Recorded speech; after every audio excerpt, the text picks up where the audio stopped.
BJP सांसद निशिकांत दुबे ने supreme court को लेकर एक ऐसा बयान दिया जिस पर सियासी भूचाल मच गया है।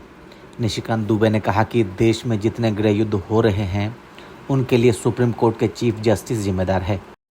कानून की व्याख्या करने का अधिकार सुप्रीम कोर्ट का है। वो कह रहा है कि 3 महीने में जो है राष्ट्रपति बता दें कि क्या करना है, 3 महीने में गवर्नर बता दें कि क्या करना है, और उसके बाद आज जो है ये देश राम कृष्ण सीता राधा द्वादश ज्योतिर्लिंग से लेकर 51 शक्तिपीठ का है। सनातन की परंपरा है, लाखों साल की परंपरा है। आप जब राम मंदिर का विषय होता है तो आप राम मंदिर में कहते हो कि कागज दिखाओ, कागज दिखाओ। कृष्ण जन्मभूमि का मामला आएगा मथुरा में तो कहोगे कागज दिखाओ। आप जब शिव की बात होगी, ज्ञानवापी मस्जिद की बात आएगी, कागज दिखाओ। और आज केवल आप मुगलों के आने के बाद जो मस्जिद बने हैं उसके लिए कहते हैं कि आप कागज कहां से दिखाओ। इस देश में धार्मिक युद्ध भड़काने के लिए केवल और केवल सुप्रीम कोर्ट जिम्मेवार है।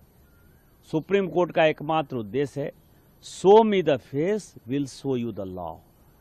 साथ ही आरोप लगाया कि सर्वोच्च न्यायालय देश में धार्मिक युद्ध भड़काने के लिए जिम्मेदार है। झारखंड के गोड्डा से 4 बार के सांसद निशिकांत दुबे ने यहां तक कह दिया कि सुप्रीम कोर्ट अपनी सीमाओं से आगे जा रहा है। उन्होंने कहा कि अदालत संसद द्वारा पारित कानूनों को रद्द कर रही है और यहां तक कि राष्ट्रपति को निर्देश दे रही है जो सुप्रीम कोर्ट के न्यायाधीशों की नियुक्ति करते हैं।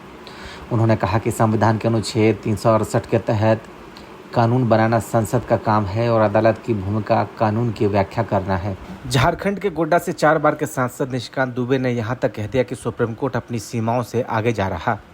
उन्होंने कहा कि अदालत संसद द्वारा पारित कानूनों को रद्द कर रही है और यहां तक कि राष्ट्रपति को निर्देश दे रही है जो सुप्रीम कोर्ट के न्यायाधीशों की नियुक्ति करते हैं। उन्होंने कहा कि संविधान के अनुच्छेद 368 के तहत कानून बनाना संसद का काम है और अदालत की भूमिका कानून की व्याख्या करना है। उन्होंने कहा कि अगर हर काम के लिए सुप्रीम कोर्ट ही जाना है तो क्या संसद को बंद कर देना चाहिए। बीजेपी सांसद ने आगे कहा कि सब चीज़ों के लिए कानून बना है तो फिर सुप्रीम कोर्ट नया कानून कहां से और कैसे बना रहा है।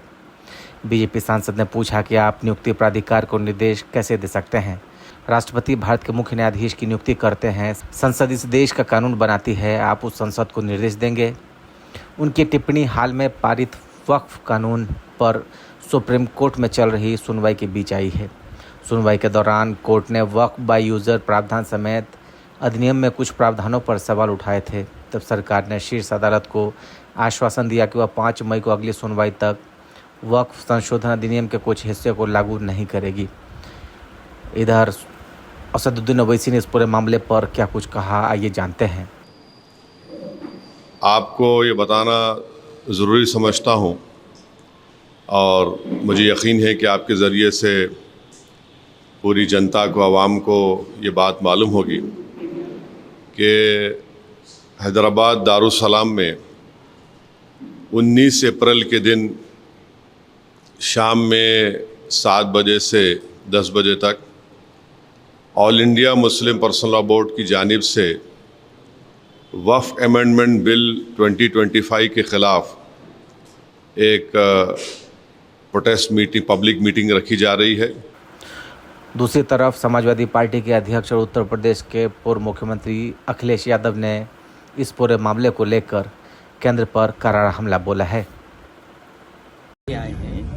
ये केवल जमीनों पे इनकी निगाहें हैं। नफरत कैसे फैले, हिंदू मुसलमान में खाई कैसे पैदा हो, ये मैनपुरी है, आसपास के जिले हैं। यहाँ पर किसान को चाहिए उनकी पैदावार की सही कीमत। आप मुझे बताइए, वक्फ बिल आ जाने से किसानों की क्या आय दोगुनी हो जाएगी?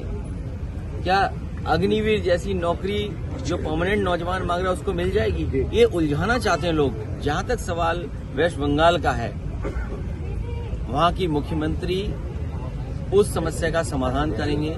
जिस तरह के वहां माहौल बनाया हुआ है, बीजेपी राजनीतिक लाभ लेना चाहती है।